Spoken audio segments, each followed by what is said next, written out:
Hello बच्चों, कैसे हो आप सब। Welcome to Vedantic YouTube channel. और बताओ बच्चों, आपकी जी मेंस की तैयारी कैसे चल रही है। ठीक है, मोस्टली बच्चों के मेरे पास डाउट्स आए थे, ठीक है, रिगार्डिंग कि सर कि हमसे फिजिक्स के जो न्यूमेरिकल्स है जब हम घर पे सॉल्व करते हैं तो हो जाता है, लेकिन जब मतलब एग्ज़ाम पर या एग्ज़ाम सेंटर पर हम जाते हैं ना, तो हमें थोड़ी सी नर्वस फील हो जाती है, जिसकी वजह से जो हमें आता था, जो न्यूमेरिकल्स हमें आते थे, वो भी आप हम गलत कर देते हैं। ठीक है, इस तरीके से। तो इस नर्वस को दूर कैसे करना है बच्चों। सबसे पहले बच्चों, जब कभी भी आप ये एग्ज़ाम पर बैठते हो, चाहे वो सीबीएसई का हो, चाहे वो जी मेंस हो, चाहे वो एडवांस हो, चाहे वो नीट हो, ठीक है, ध्यान देना इन बातों को। जब कभी भी आप एग्ज़ाम पर बैठोगे तो नर्वस कभी नहीं होना है। पहली बात, नर्वस का मतलब क्या है कि आप डरे हुए होते हैं। मतलब जैसे कि आप एग्ज़ाम आपके सामने आया, ठीक है, पेपर आपके सामने आया, आपको क्वेश्चंस आते हैं, आपको कंसेप्ट पता है, लेकिन आप नर्वस हो जाते हो, आप डर जाते हो कि अगर मैंने क्वेश्चन नहीं कर पाया, अगर मेरा जीमेल्स नहीं निकल पाया तो क्या होगा, आगे आगे क्या होगा। ठीक है, इस तरीके से आप कुछ डर जाते हो। ठीक है, इस तरीके से आप नर्वस होकर फील होते हो, आप डर जाते हो। ठीक है, तो इस चीज़ को रिड्यूस करना है, कम करना है, और ना ही करना है। ठीक है, अगर ये चीज़ होगी तो आपके एग्ज़ाम पर इफ़ेक्ट पड़ेगा। आप जो कंसेप्ट, आपके क्वेश्चंस आपको अच्छे से आते थे, वो भी आप गलत कर दोगे। ठीक है, तो ध्यान में रखना इन चीज़ों को। आप इससे बाहर कैसे करें सर, इससे ओवरकम कैसे करिए इसको। तो सबसे पहले जब कभी भी आप एग्ज़ाम पर बैठो, एकदम कूल, एकदम शांत।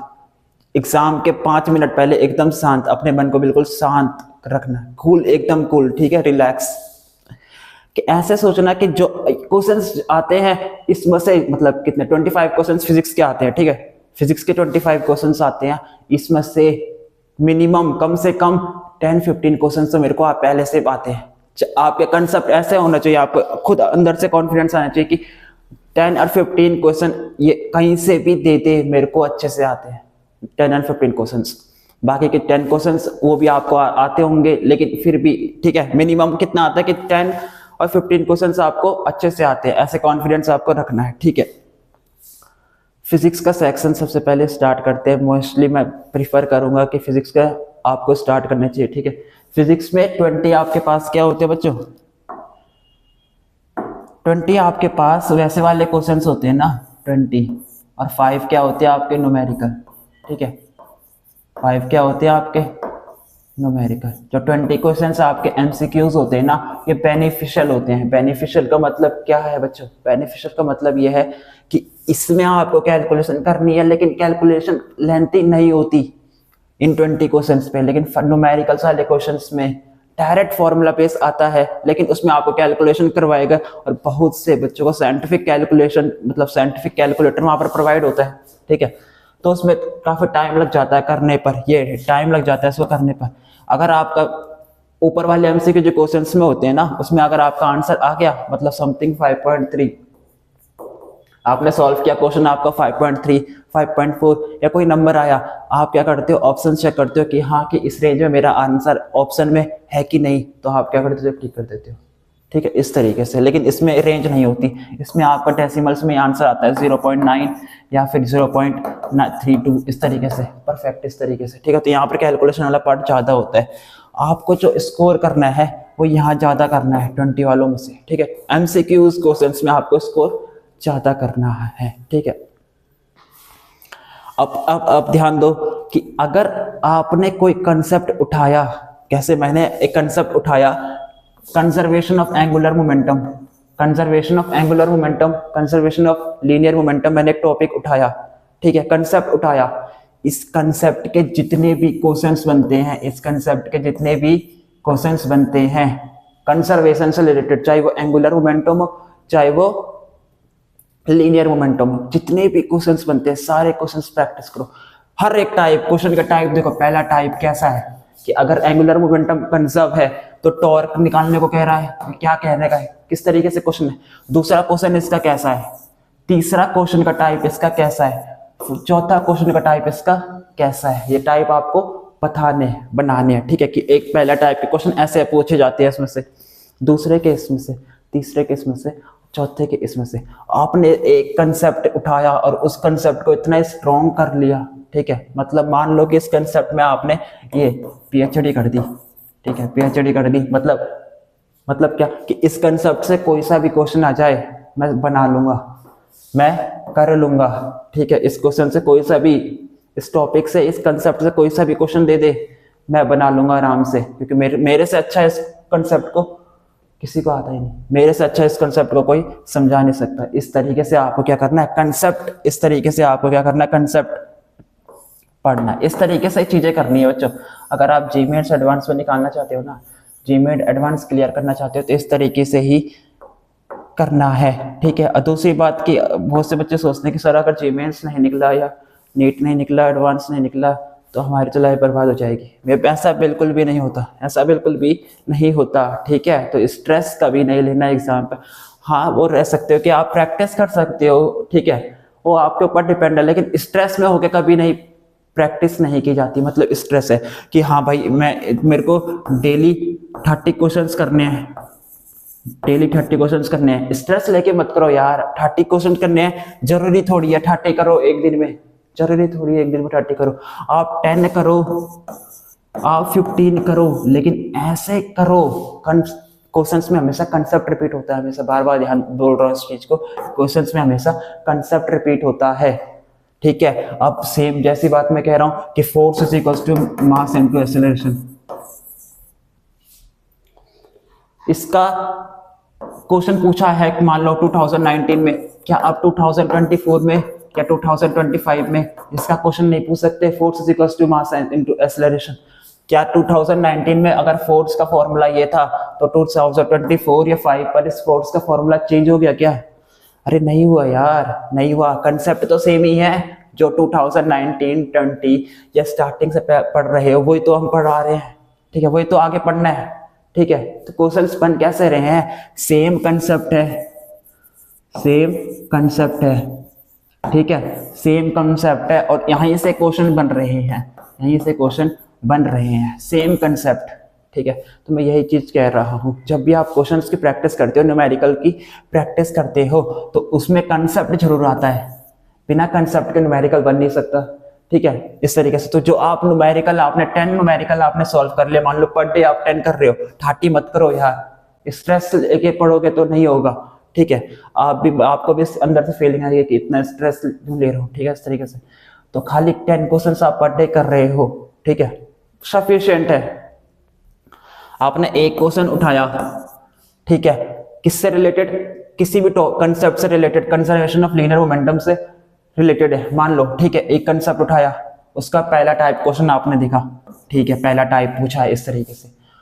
सेम कंसेप्ट का आपने टाइप 2 किया, ठीक है, टाइप 2 किया, ठीक है। अब आपने देखा कि टाइप 1 में मैंने उसी कंसेप्ट को कैसे यूज किया, और टाइप 2 वाले क्वेश्चन में मैंने उसी कंसेप्ट को कैसे यूज किया, ठीक है। यही होती है, ये एनालिसिस होती है बच्चों, एनालिसिस, एनालिटिकल थिंकिंग कहते हैं, ठीक है, एनालिटिकल थिंकिंग, ठीक है, एनालिटिकल थिंकिंग। आप सोच पा रहे हो कि कंसेप्ट कैसे कैसे, एक ही कंसेप्ट है लेकिन वो कैसे कैसे डिफरेंट टाइप ऑफ क्वेश्चन में चेंज हो रहा है, ठीक है। अब एक चीज और, अब एक और चीज कमाल की, अब एक और चीज देखो कमाल की, फिर चलते हैं, फिर सेशन स्टार्ट करते हैं, ठीक है। एक चीज और कमाल की, चलो,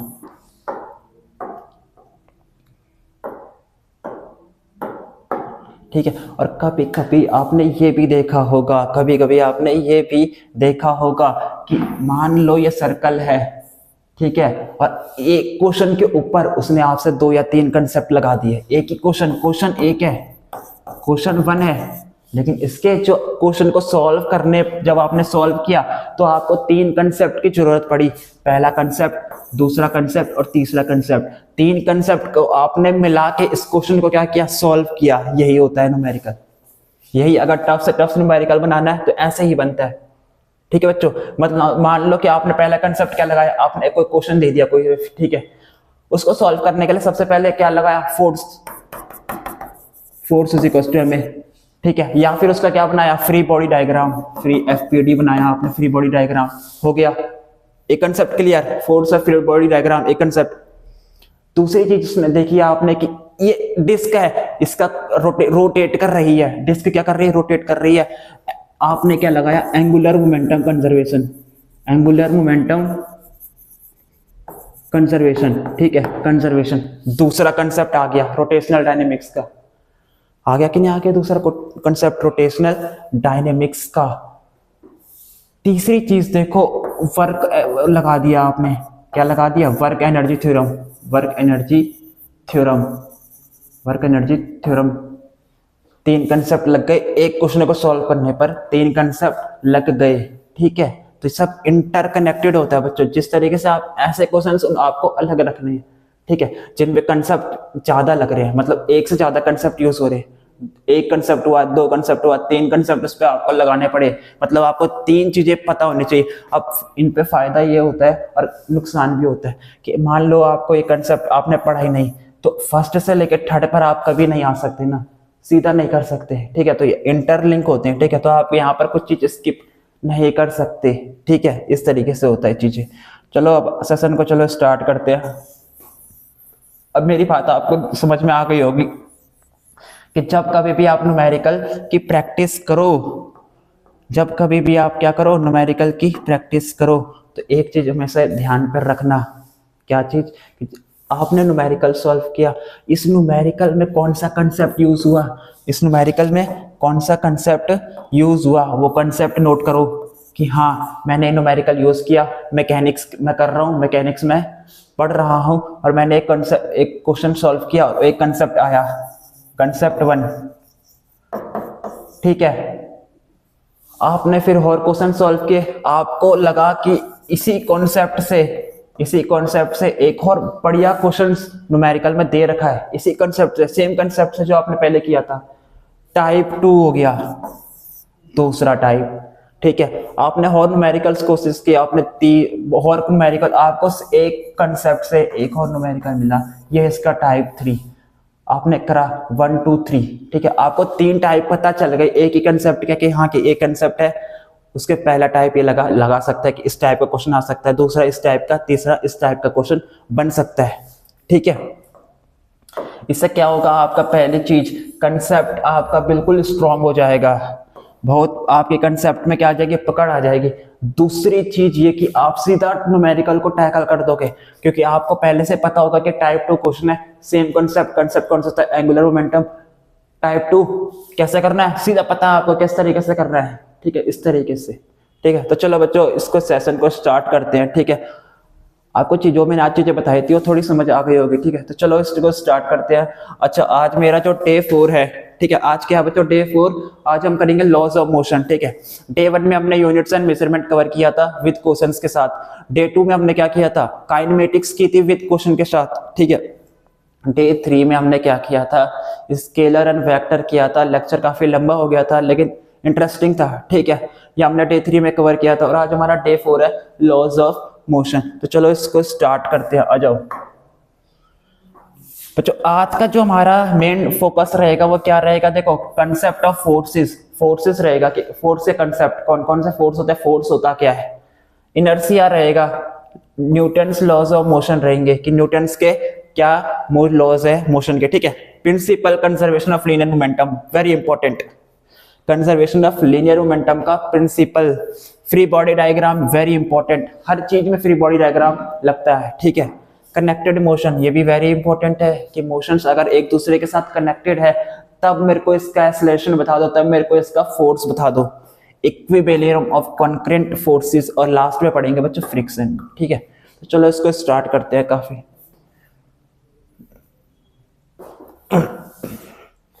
अच्छा, दो टाइप के फोर्स एक सिंपल है, फोर्स क्या सिंपल, मैं एक पेन को अगर मैं ऐसे मार दूं, मैंने ऐसे किया ये गिरेगी, ठीक है, मैंने इसमें फोर्स लगाया तो ऊपर क्या लिखा था, आप क्लास 8 और क्लास 9 में क्या डेफिनेशन पढ़ते थे, फोर्स इज अ पुश और अ पुल ऑफ एन ऑब्जेक्ट, किसी चीज को पुश करना या खींचना, दबाना खींचना क्या है, फोर्स है, ठीक है।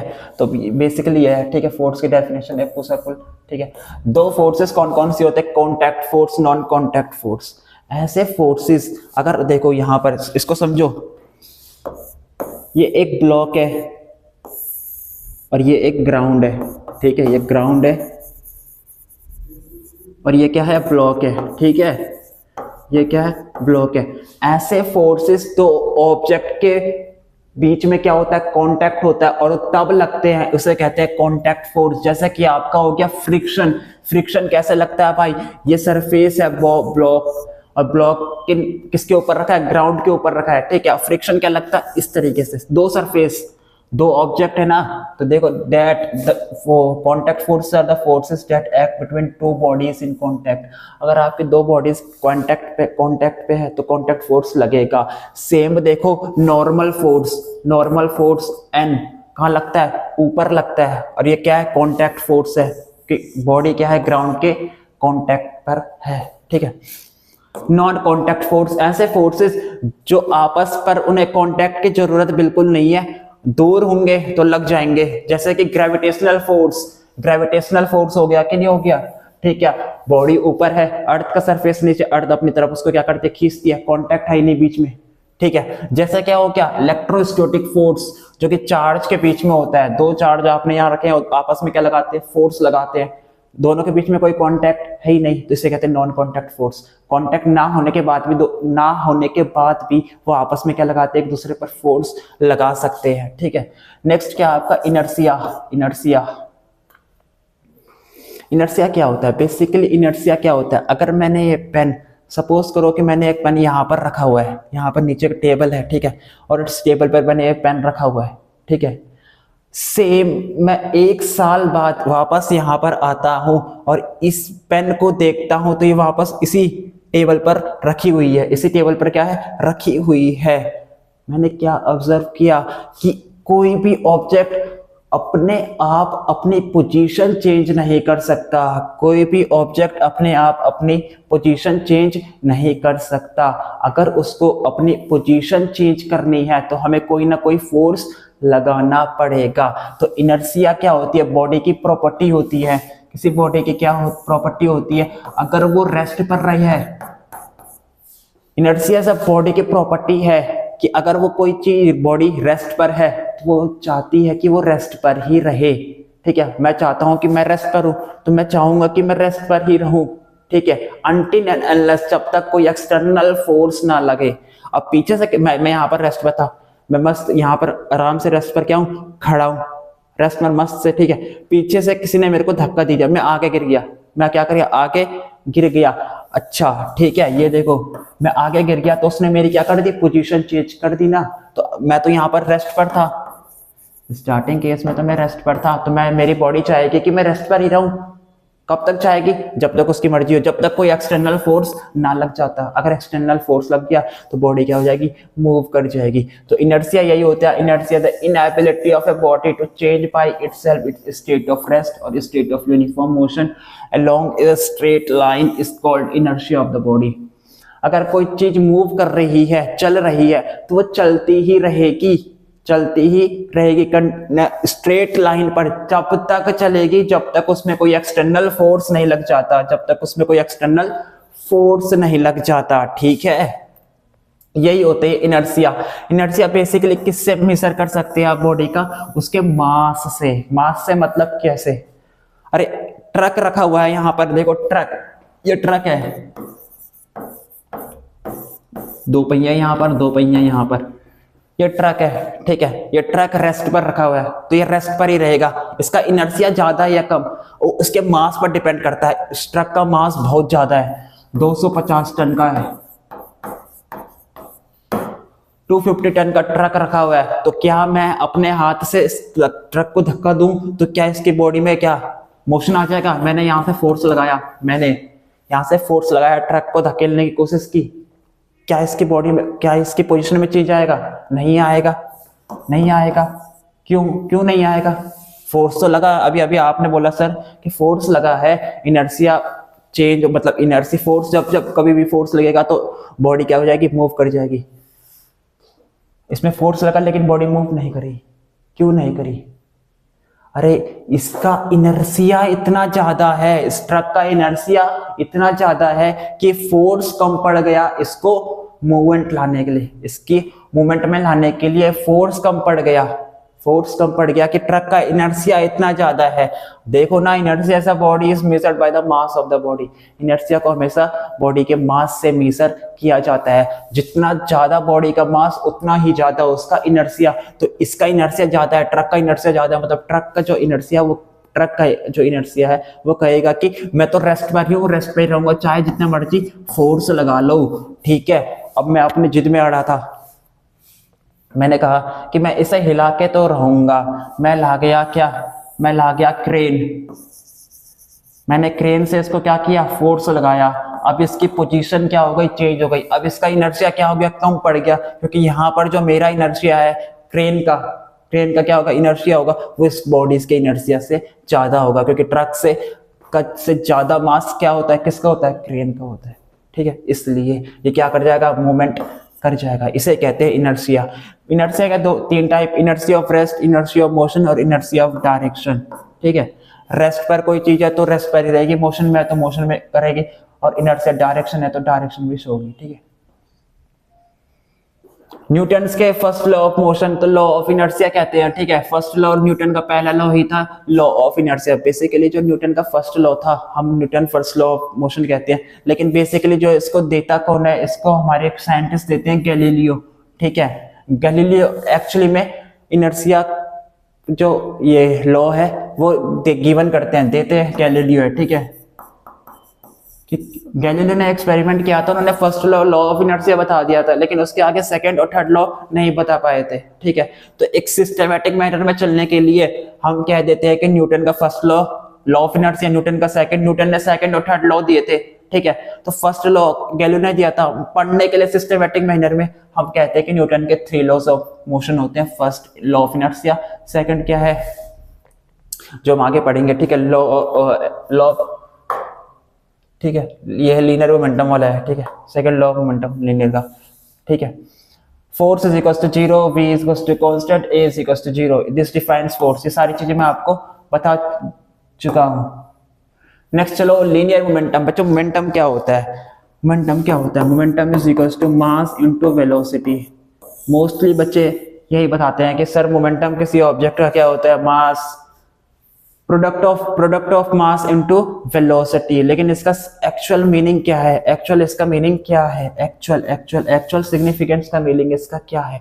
बच्चों आपने देखा होगा कि यह है स्टेशन। ठीक है, और बच्चों ये है प्लेटफॉर्म,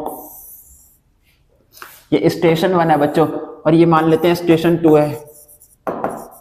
ठीक है, और यहां से एक ट्रेन चल रही है। ठीक है, अगर ट्रेन को स्टेशन 2 पर रोकना है, अगर ट्रेन को स्टेशन 2 पर मेरे को रोकना है, तो मैं इस 1 किलोमीटर पहले ही, कुछ भी एक रेंज होती है, ठीक है, मैं 1 किलोमीटर पहले ही ट्रेन पे ब्रेक मार दूंगा। ट्रेन पे क्या कर दूंगा, ब्रेक मार दूंगा। लेकिन ब्रेक मारने के बाद भी जब मैंने ब्रेक मारी, ट्रेन वहां रुकी नहीं, ट्रेन वहां पर तुरंत नहीं रुकी, उसने कुछ डिस्टेंस ट्रेवल किया और वो जाके स्टेशन 2 के पास रुक गई।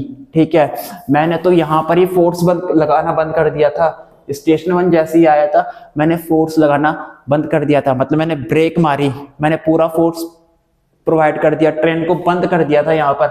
लेकिन उसके बाद भी वो इतना डिस्टेंस चल गई, स्टेशन 2 तक पहुंच गई। इतना डिस्टेंस जो उसने ट्रैवल किया वो आया कहां से, वही तो होता है मोमेंटम, कि उसको स्टेशन 1 से स्टेशन 2 तक किसने पहुंचाया, उसके मोमेंटम ने। उसका मास बहुत ज्यादा था, v वेलोसिटी, बहुत तेज वेलोसिटी से ट्रेन आ जाती है। ठीक है, इस तरीके से, तो उसका मोमेंटम इतना ज्यादा था कि उसने 1 किलोमीटर का डिस्टेंस आराम से ट्रेवल कर दिया। इसे ही कहते हैं बच्चों मोमेंटम, इसे ही कहते हैं लीनियर मोमेंटम। ठीक है, अब फील आ गई होगी, है। ठीक है, तो जब तक आप फिजिक्स में फील नहीं लाओगे तब तक फिजिक्स बोरिंग लगती है। जैसे फेल आती है ना तो फिजिक्स बहुत अच्छी हो जाती है। ठीक है, तो फेल आ गई। ठीक है, तो यही होता है मोमेंटम, मास इनटू वेलोसिटी। जितना ज्यादा मास और जितनी ज्यादा वेलोसिटी उतना ही ज्यादा मोमेंटम। ठीक है, फॉर्मूला देख लो, mlt-1 होता है। Second law of motion, second law of motion क्या कहता है? न्यूटन का सेकंड लॉ ऑफ मोशन कहता है कि फोर्स डायरेक्टली प्रोपोर्शनल होता है डीवी बाई डी टी, मतलब फोर्स डायरेक्टली प्रोपोर्शनल होता है rate of change of momentum के। जितना तेजी से आपका मोमेंटम चेंज हो रहा है उतना ही ज्यादा क्या होगा, फोर्स हमें लगाना पड़ेगा। तो rate of change of momentum of body is directly proportional applied force. जितना फोर्स आप लगाओगे उतनी तेजी से आपका क्या होगा, rate of change of momentum क्या होगा, चेंज होगा। ठीक है, बिल्कुल सिंपल। ठीक है, ठीक है, ये रहा। ठीक है, और फिर कैसे हो जाएगा, जब आपके फोर्स की वैल्यू आ जाएगी m a, force is equal to क्या होगा, mass into acceleration. Force is equal to क्या, m a. Force is equal to क्या, फोर्स इज इक्वल टू क्या, देखो फोर्स इज इक्वल टू मा। ठीक है, तो मम्मी मारती है ना, तो इस तरीके से। ठीक है, इस तरीके से। नेक्स्ट क्या है, तो एसआई यूनिट ऑफ न्यूटन, हमें पता है एसआई यूनिट वगैरह, हमें ये सब छोटी मोटी चीजें पहले से ही पता है। ठीक है, 1 newton is equal to 10 to power 5 dyne. Dyne is the CGS unit, dyne is the CGS unit. Dyne, dyne है, डायन नहीं भाई, डायन नहीं, डाइन। नेक्स्ट, अच्छा इम्पल्स क्या होता है, इम्पल्स, इम्पल्स क्या होता है, देखो impulse I is equal to क्या होता है, F E V into time. अगर आप छोटे से टाइम के लिए, बहुत छोटे से समय के लिए क्या लगाते हो, फोर्स लगाते हो, बहुत ही छोटे समय के लिए, तो किस में कन्वर्ट हो जाता है, इम्पल्स में। तो उसे आप इम्पल्स क्या नाम दे दिया। ठीक है, जैसे कि जब क्रिकेटर 6 मारता है और बैट्स जो फील्डर है वो पीछे खड़ा है लोगों में, ठीक है, तो जो कैच करता है, जो बॉल पकड़ता है, तो अपने हाथ पीछे लेता है, अपने हाथ क्या करता है, पीछे लेता है। उसने क्या किया, टाइम बढ़ा दिया। उसने क्या किया, टाइम बढ़ा दिया। टाइम बढ़ा दिया तो क्या होगा, फोर्स कम लगेगा उसके हाथ पे, जो बॉल फोर्स लगाएगी वो कम लगाएगी, उसको दर्द कम होगा। अगर आप सिंपल ऐसे पकड़ोगे तो आपके हाथ में लाल पड़ जाएगा। ठीक है, बहुत तेजी से क्या बॉल आती है। ठीक है, इस तरीके से मोमेंटम बहुत ज्यादा होता है। टाइम बढ़ा दिया आपने तो मोमेंटम क्या कर दिया, उसका डिक्रीज कर दिया, डिक्रीज कर दिया पीछे की तरफ। ठीक है, इस तरीके से। ठीक है, तो इम्पल्स क्या होता है भाई, इम्पल्स होता है अगर बहुत छोटे के टाइम के लिए फोर्स लग रहा है, किसी बहुत ही छोटे समय के लिए फोर्स लग रहा है, तो इम्पल्स कहते हैं। I is equal to F a v into t. Impulse का दूसरा भी होता है कि total change in momentum of the body during the impact. Impact के दौरान, यहां से मैं पीछे ले गया, ये इम्पैक्ट हुआ, तो इस इम्पैक्ट के दौरान जो टोटल चेंज आया मोमेंटम में, बॉडी में टोटल चेंज आया मोमेंटम के, वो इम्पल्स के बराबर होता है। I is equals to P2 minus का P1। ठीक है, I is equals to P2 minus का P1। Impulse is equals to change in momentum. ठीक है भाई, ठीक है बच्चों। Third law of motion, every action is equal but opposite reaction. Opposite reaction का मतलब क्या है भाई, every action is equal but opposite reaction. ठीक है, आप कुछ चीज करते हो, ठीक है, अब देखो मैं अगर मैंने सामने वालों को बेफालतू में मार दिया तो सामने वाले में मेरे को मारेगा ना, तो यही तो होता है third law of Newton. Newton का थर्ड लॉ ऑफ मोशन, आपने एक्शन किया, उसे बेफालतू में मारा, वो भी क्या करेगा, उस आपको मारेगा सामने से कि भाई बेफालतू में क्यों मारा, मेरी गलती कहाँ थी, सामने से हाथ उठाएगा फिर से। ठीक है, तो to every action there is an equal and opposite reaction. अगर आप किसी बॉडी पर फोर्स लगाते हो, F1 मैं हूं, 2 समझ लो, ये 2 ये है, समझ लो यहाँ पर कोई है। ठीक है, मैंने इस पर क्या लगाया, फोर्स लगाया, इस पर फोर्स लगाया, इसने भी मेरे ऊपर क्या लगाया, फोर्स लगाया। F2 मतलब अब 2 की बारी है, 2 ने भी मेरे ऊपर क्या लगाएगा, फोर्स लगाएगा, लेकिन किस तरफ, मैंने तो एक्स एक्सिस की तरफ लगाया था पॉजिटिव, इसने नेगेटिव एक्स एक्सिस की तरफ लगाया, तो ये होता है एक्शन और रिएक्शन। ठीक है, action reaction is an equal and opposite reaction always. ठीक है, every action is there is an equal and opposite reaction. ठीक है, अब एक कमाल की बात, एक मजेदार की बात, कहां गई भाई, ठीक है, हाँ ये रही कमाल की बात। जो ये एक्शन और रिएक्शन है वो कभी भी एक बॉडी पर नहीं लगते, वो डिफरेंट बॉडीज पर लगते हैं। बहुत अच्छा, इसमें से पूछ लेते हैं कभी कभी क्वेश्चंस, मैंने देखा था थोड़ा वैसा थ्योरी टाइप के क्वेश्चंस पूछ लेते हैं। ठीक है, इस तरीके से। ठीक है, स्यूट में पूछा था शायद कि ठीक है कि एक ही उसमें अगर ये मैंने ब्लॉक रखा है तो इसमें एक्शन और रिएक्शन एक ही बॉडी पर कभी भी नहीं लगेंगे, वो डिफरेंट बॉडीज पर लगते हैं। मतलब क्या, पेयर में लगते हैं, पेयर पे लगते हैं, पेयर पे। डिफरेंट बॉडी, दो बॉडीज होनी चाहिए अगर आपको एक्शन और रिएक्शन फोर्स परफॉर्म करना है। ठीक है, तो चलो नेक्स्ट है principle of conservation of linear momentum. Linear momentum का प्रिंसिपल कंजर्वेशन क्या कहता है? Force is equal to dp by dt। अगर आपने फोर्स कांस्टेंट है, आपका फोर्स कांस्टेंट है, इसका मतलब क्या है? मान लो if no force is acting, कोई भी फोर्स नहीं लग रहा, तो जो आपका dp बाई dt है, चेंज है, वो कांस्टेंट हो जाएगा। इसका मतलब कुछ ना कोई p क्या होगा? कांस्टेंट, क्योंकि डेरिवेटिव जब आप लेते हो किसी चीज का, ठीक है, और वो जीरो आ जाता है, इसका मतलब जिस चीज का आपने डेरिवेटिव लिया है वो कांस्टेंट हुई होगी। ठीक है, तो जब आपका मोमेंटम क्या होता है, ये मोमेंटम का कंजर्वेशन है, m1v1 is equal to m2v2 is equal to क्या होता है? कांस्टेंट। कंडीशन क्या है? फोर्स कांस्टेंट होना चाहिए या फोर्स जीरो होना चाहिए, कोई फोर्स लग ही नहीं रहा। ठीक है, next applications of conservation of, very important, कभी कभी क्वेश्चन यहां से पूछा जाता है जी मेंस में, और जी एडवांस का लिए भी काफी इंपॉर्टेंट टॉपिक है। ठीक है, applications of conservation of linear momentum. Linear momentum का जो एप्लीकेशन है, एप्लीकेशन मतलब इसका यूज कहाँ होता है? ठीक है, इसका यूज बेसिकली क्या होता है? Propulsion of rocket and jet planes पर इसका काफी यूज होता है। Upward thrust on the rocket, ये सारी चीजें नोट करो भाई, ये सारी चीजें क्या करो? नोट करो। Upward thrust, sorry, upward thrust on the rocket F, capital F. जो अपवर्ड थ्रस्ट मतलब ऊपर जो थ्रस्ट लगता है रॉकेट पे, रॉकेट क्या करता है? नीचे से जोड़ता है तो ऊपर से। ठीक है, तो ऊपर की तरफ एक थ्रस्ट लगता है, थ्रस्ट इज अ फोर्स, और फोर्स किसके इक्वल होता है? माइनस के u D M by D t, is equal to minus के u D M by D t, u D M by D t. भाई यू क्या है यहाँ पर? यू क्या है? यू है initial velocity of the rocket at any time t, किसी टाइम टी पर उसकी इनिशियल वेलोसिटी क्या है रॉकेट की, वो आपका यू है। अच्छा, dm बाई डी टी बताओ sir, dm by D T क्या है? ये rate of combination of fuel है, किस रेट से आपका फ्यूल खर्च हो रहा है, मतलब टाइम के साथ जैसे रॉकेट ऊपर जाएगा उसका फ्यूल क्या होगा? बर्न होगा। ठीक है, फ्यूल बर्न होगा तो गैसेस बाहर निकलेगी, गैसेस बाहर निकलेगी तो उसका मास रॉकेट का कम होने लगेगा। तो वही रेट है कि किस रेट से मास कम हो रहा है। ठीक है, अगर हम ग्रेविटी का जो इफेक्ट है वो हम नेग्लेक्ट करते हैं तो हमारे पास अपवर्ड थ्रस्ट जो आता है वो आता है माइनस के u D M by D t. Minus क्या शो करता है? डायरेक्शन खाली। इंस्टेंटेनियस अपवर्ड वेलोसिटी, अच्छा इंस्टेंटेनियस अपवर्ड वेलोसिटी क्या है? v is equal to u ln m naught upon m minus के gt। m नॉट क्या है? देखो m नॉट क्या? Initial mass of the rocket including that of the fuel, मतलब fuel के साथ m नॉट क्या है? रॉकेट का मास। अब फ्यूल बर्न होगा, फ्यूल बर्न हो रहा है किस रेट से? dm बाई dt से, मास कम हो रहा है तो फाइनल मास उसका बचेगा, mass of the rocket let, तो ये m क्या? फाइनल मास जो रॉकेट का बचा है। ठीक है, अच्छा इसको उसमें कन्वर्ट कर लिया, लॉग के बेस 10 में कन्वर्ट कर लिया 2.303 से मल्टीप्लाई करके। एक मिनट जरा,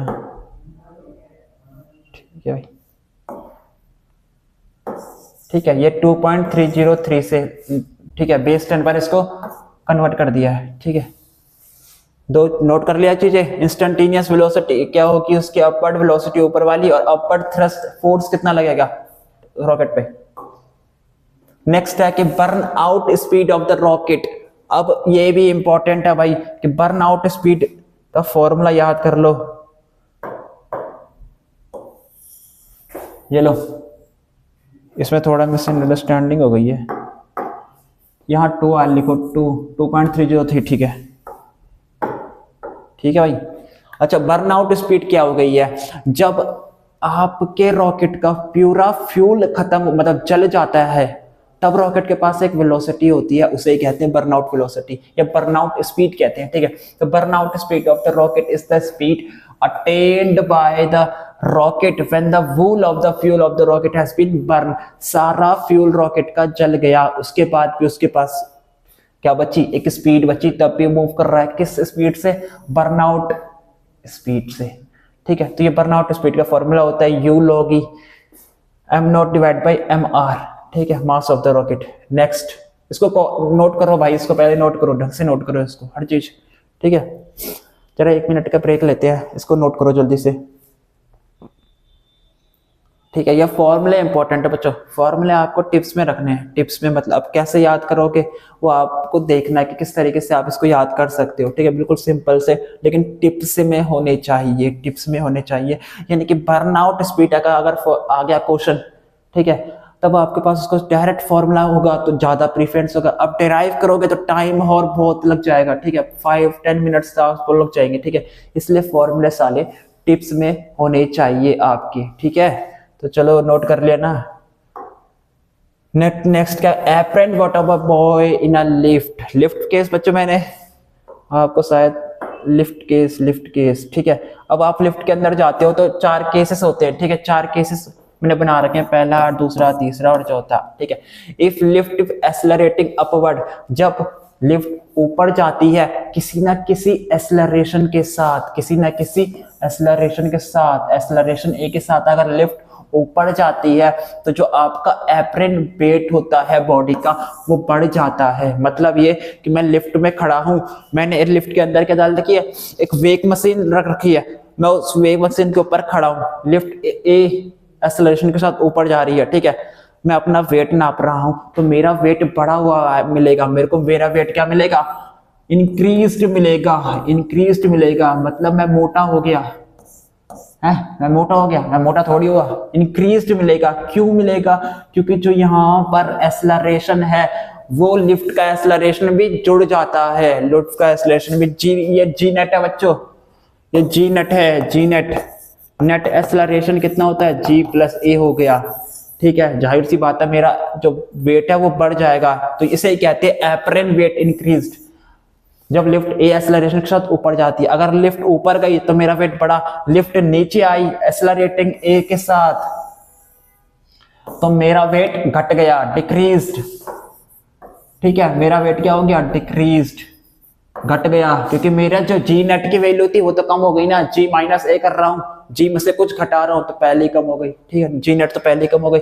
if lift is moving upward और downward with constant velocity then apparent weight of the body is equal to the actual weight। अगर कांस्टेंट वेलोसिटी के साथ लिफ्ट ऊपर नीचे जा रही है तो कोई बदलाव नहीं आएगा वेट में। ठीक है, वेट में कोई बदलाव नहीं आएगा। लेकिन अगर if the lift is falling freely under the effect of gravity, gravity के इफेक्ट में क्या कर रही है, फॉल कर रही है, लिफ्ट गिर रही है, then it is called weightless condition। इसके केस में आपका जो वेट है आप हल्के हो जाओगे, और आप हल्के हो जाओगे तो आप क्या करोगे, लिफ्ट के फ्लोर से ऊपर उठने की कोशिश करोगे, ऊपर उठ जाओगी, आपकी बॉडी ऊपर उठ जाएगी और लिफ्ट के ऊपर वाले सिर से आपका जो सर है वो टकरा जाएगा, इस तरीके से टिक टक ऊपर से टकरा जाएगा। ठीक है, अगर फ्रीली गिरती है lift under the action of gravity.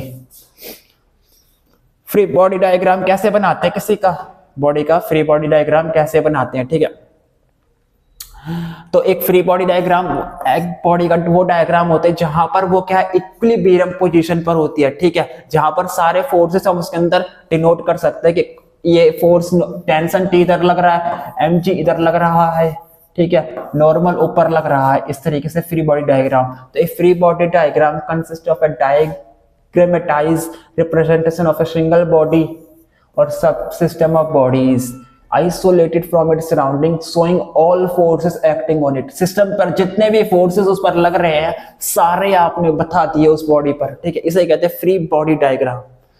ठीक है, नेक्स्ट, अच्छा, इसमें n always acts normal to the surface.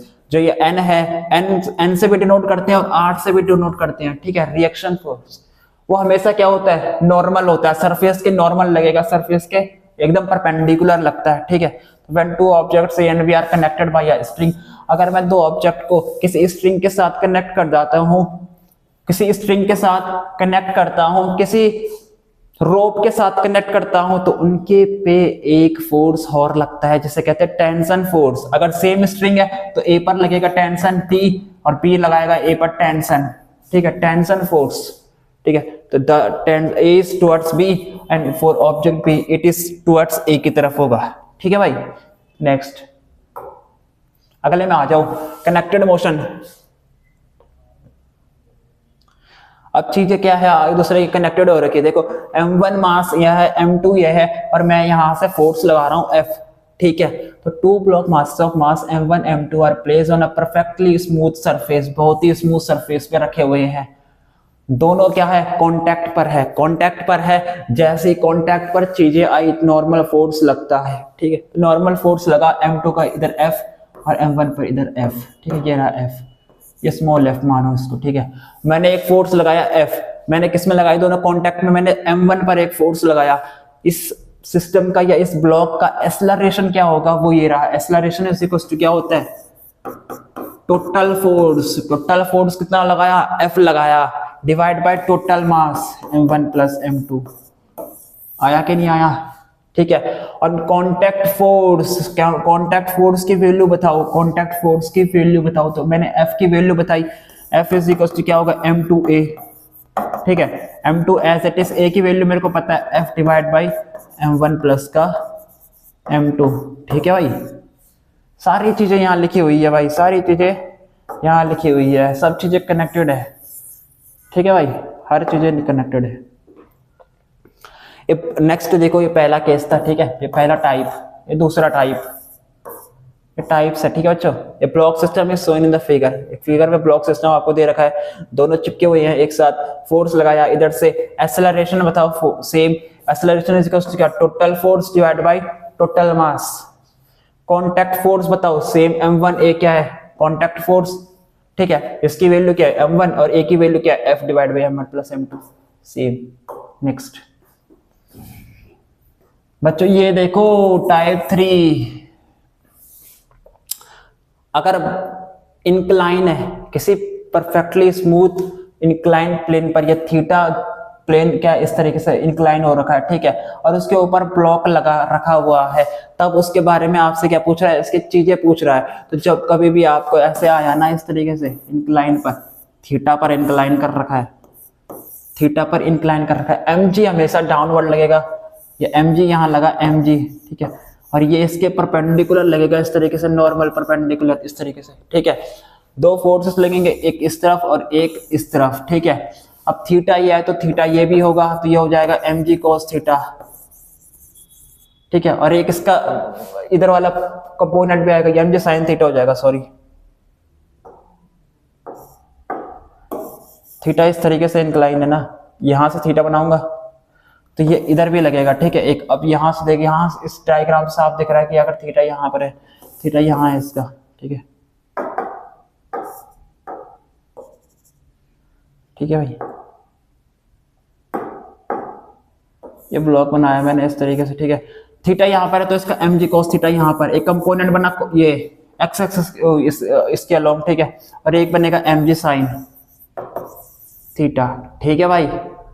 और ये अगर नीचे इंक्लाइन हो रहा है तो नीचे वाला फोर्स ज्यादा है, नीचे वाला फोर्स ज्यादा है तो mg sin थीटा।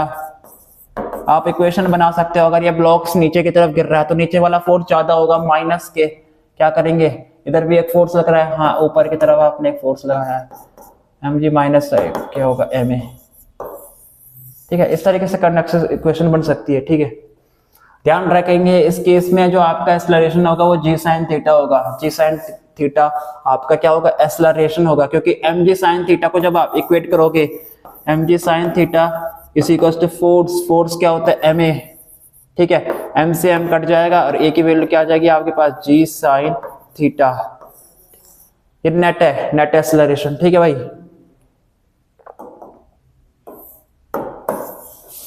नेक्स्ट देखो जल्दी से,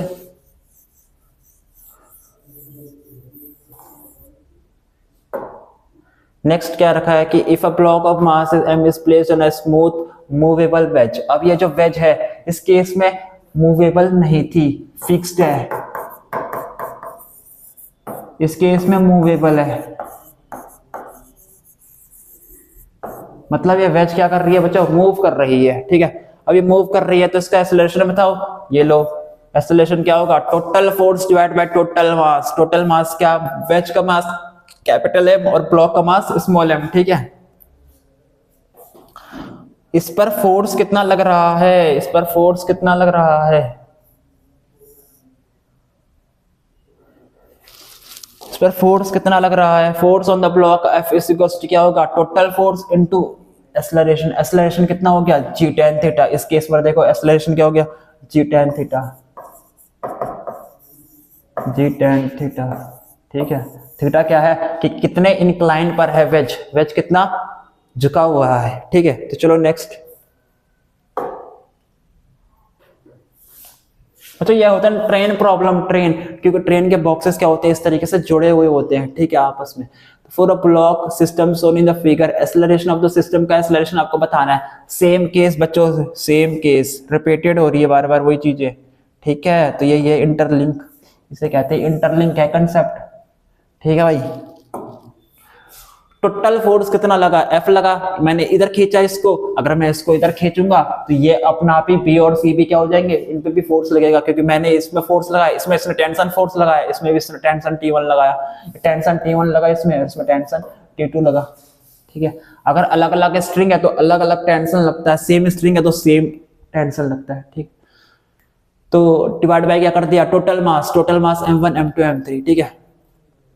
अच्छा आपसे टेंशन की वैल्यू मांग रहा है कि टेंशन बताओ, टेंशन कितना होगा।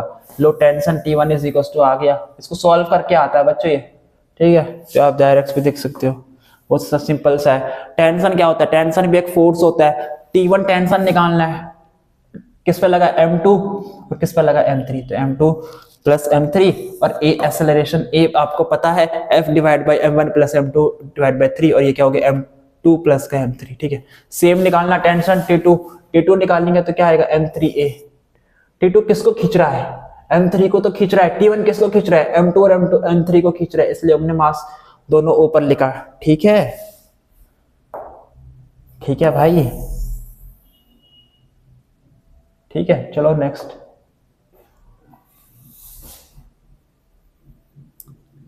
अभी भी सेम केस है, शायद अभी भी सेम केस है। मैंने एक टाइप 4 भी रखा था क्या इसमें, हाँ यही है, चलो ठीक है। टाइप देखो आप, टाइप एक और बार रिपीटेड हो गया, M1 M2 M3। इस बार मैं इधर से फोर्स लगा रहा हूँ, इस बार इधर से फोर्स लगा रहा है, ठीक है। T1 टेंशन पहला वन, T2 टेंशन ये रहा T2।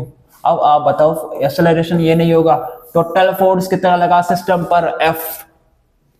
टोटल मास क्या है सिस्टम पर, M1 प्लस M2 प्लस का M3, ठीक है। टेंशन बता दो स्ट्रिंग T1 पर, टेंशन बता दो भाई इसको टेंशन निकाल के दिखा दो।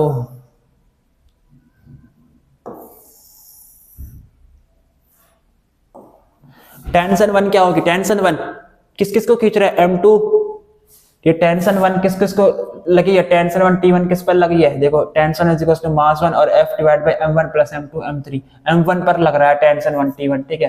अब टेंशन 2 किस पर लग रही है, टेंशन 2 किस पर लग रही है, M2 और M3 पर लग रही है। तो M1 प्लस M2 को खींच रहा है टेंशन 2, M1 और M2 को क्या लग रही है, खींच रहा है इस तरफ। फोर्स मैंने इस तरफ से लगाया है ना, इस तरफ से नहीं लगाया, इस तरफ से लगाऊंगा तो टेंशन 2 T2 M1 और M2 दोनों को खींचेगा, और टेंशन ये 1 खाली M1 ब्लॉक को खींचेगा अगर इस तरफ से मैं लगा रहा हूं, ठीक है, फोर्स। नेक्स्ट। अब ये देखो जरा, अब लटका दिया है, पहले मैं हॉरिजॉन्टली खींच रहा था, अब वर्टिकली खींचूंगा, ठीक है भाई। T1 टेंशन आया, इस पर एक टेंशन T2 और एक टेंशन T3, ठीक है। अच्छा जी,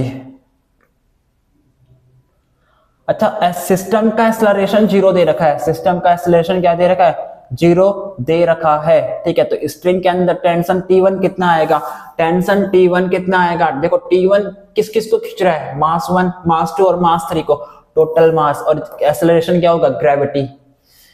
T2 किसको खींच रहा है, M2 और M3 को खींच रहा है, और T3 किसको खींच रहा है, किसी को नहीं खींच रहा, खाली मास 3 M3 है, तो M3 जी, ठीक है। आप टेंशन जब भी निकालना तो देखो कि टेंशन फोर्स खींच किस ब्लॉक को रहा है।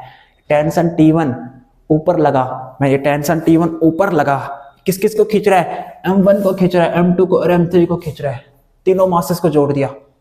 और ग्रेविटी क्या है, acceleration due to gravity G, acceleration की वैल्यू क्या है जी, ठीक है। नेक्स्ट। भैया पुली सिस्टम आ गया, पुली, अच्छा पुली, पुली, ठीक है भाई, पुली आ गया, पुली, ठीक है। अब पुली से हर चीज ये होगी, पुली पर मैंने चीजें लटका दी, ये रही पुली, ठीक है, ये पुली का रिंग है, यहां से घूमता है, ठीक है। अब देखो मोमेंट, देखो सबसे पहले मोमेंट कैसे हो रही है, ठीक है, मोमेंट हो रही है, ये ए नीचे जा रहा है, ये नीचे जा रहा है मेरे भाई, ठीक है, क्या कर रहा है, नीचे जा रहा है, ये एक्सेलरेशन के साथ क्या हो रहा है, नीचे जा रहा है, डाउनवर्ड जा रहा है बच्चों, कहाँ जा रहा है, डाउनवर्ड जा रहा है, नीचे की तरफ, कहाँ की तरफ, नीचे की तरफ, इसका एक्सेलरेशन क्या है, नीचे की तरफ। अगर ये दो ब्लॉक्स नीचे जाएंगे तो ये M3 ऊपर नहीं आएगा, तो इसका एक्सेलरेशन क्या होगा, ऊपर की तरफ। अब आपसे पूछ रहा है वैल्यू ऑफ द सिस्टम का नेट एक्सेलरेशन क्या होगा, ये रहा ए, m1 plus m2, m1 plus m2, ठीक है, डाउनवर्ड, माइनस के m3 ऊपर जा रहा है, इसका एक्सेलरेशन नीचे, इसका ऊपर, जी, डिवाइड बाय क्या, टोटल मास। अरे एक्सेलरेशन क्या होता था, फोर्स अपॉन मास, फोर्स ये रहा m1 m2 माइनस m3 जी, फोर्स ये रहा, और टोटल मास कितना, m1 m2 m3, एक्सेलरेशन निकल गया आपका। हाँ भाई सिंपल है, सॉरी सिंपल है कि नहीं है, ठीक है। टेंशन T1, अरे भाई टेंशन T1 निकालना है, वो भी तो क्या होता है, टेंशन क्या होता है, फोर्स इज इक्वल टू क्या होता है, मास इनटू एक्सेलरेशन, ठीक है, मास इनटू एक्सेलरेशन, लो मास इनटू एक्सेलरेशन मैं यहाँ लगाता हूँ, क्या मेरे पास नहीं आ रहा यहां से, ठीक है। तो टेंशन T1 की वैल्यू क्या रखी है, ये लो, टेंशन T1 के टोटल मास से डिवाइड कर दिया भाई, ठीक है, और ऊपर वाला 2m1 m3 जी, ये टेंशन T1 आया, T1 का जो टेंशन आया, T1 किस किस को खींच रहा है, T1 किस किस खींच रहा है, देखो m1 और m3, ये m1 और ये m3 और ये g आएगा यहाँ पर, कि एक्सेलरेशन ड्यू टू ग्रेविटी में गिर रहा है, ठीक है। तो खाली आप फॉर्मूला देखो कैसे हो रहा है, ठीक है, ये सब चीजें ड्राइव होती है बच्चों, जो मैं कि जब हमारा अच्छे से मतलब कोर्सेज हो जाएगा, ये कंप्लीट हो जाएगा कोर्सेज, तो मैं एकदम बिल्कुल अच्छे से डिटेल में सारी चीजें ड्राइव करना सिखाऊंगा, लेकिन अभी इस लेक्चर में हम डेरिवेशन नहीं कर सकते, ठीक है, ये रिवीजन का है, क्योंकि बच्चों आपका जो जी मेंस है नेक्स्ट मंथ में है, ठीक है। अगर आप डेरिवेशन करने बैठे तो नहीं हो पाएगा बच्चों, ऐसे काम नहीं हो पाएगा, ठीक है। ये देखो टेंशन की T1 की वैल्यू ये है, T2 की है, और टेंशन T, और टेंशन T, टोटल टेंशन है क्या, हाँ चलो टोटल टेंशन है, ठीक है। T1 की वैल्यू ये, T2 की वैल्यू ये, ठीक है।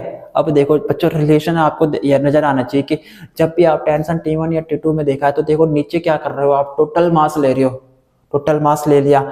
अब मैंने T1, अगर मैं यहाँ लिया हूँ T1, तो यहाँ मैं क्या ले रहा हूँ, सॉरी 2m1 m3 और g ले रहा हूँ, ठीक है, 2m1 m3 और क्या ले रहा हूँ, g ले रहा हूँ।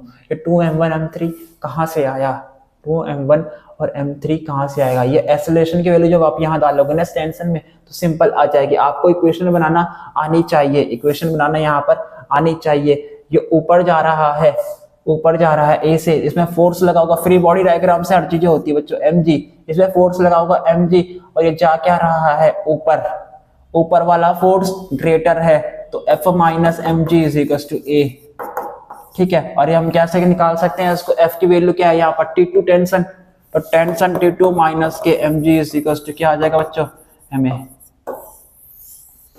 ऐसे ही इसके लिए भी फ्री बॉडी डायग्राम बनेगा, इसके लिए भी फ्री बॉडी डायग्राम बनेगा, और यही होता है इसका डेरिवेशन। इस तरीके से आप ये फॉर्मूले क्या कर सकते हो, ड्राइव कर सकते हो, ठीक है। तो डेरिवेशन का टाइम बिल्कुल भी नहीं है बच्चों, डेरिवेशन का टाइम बिल्कुल भी नहीं है, फॉर्मूले आपको देखने अच्छे से, एक तरफ से देख लो, एक बार अच्छे से इसको नोट कर लो, फिर हम नेक्स्ट मूव करते हैं।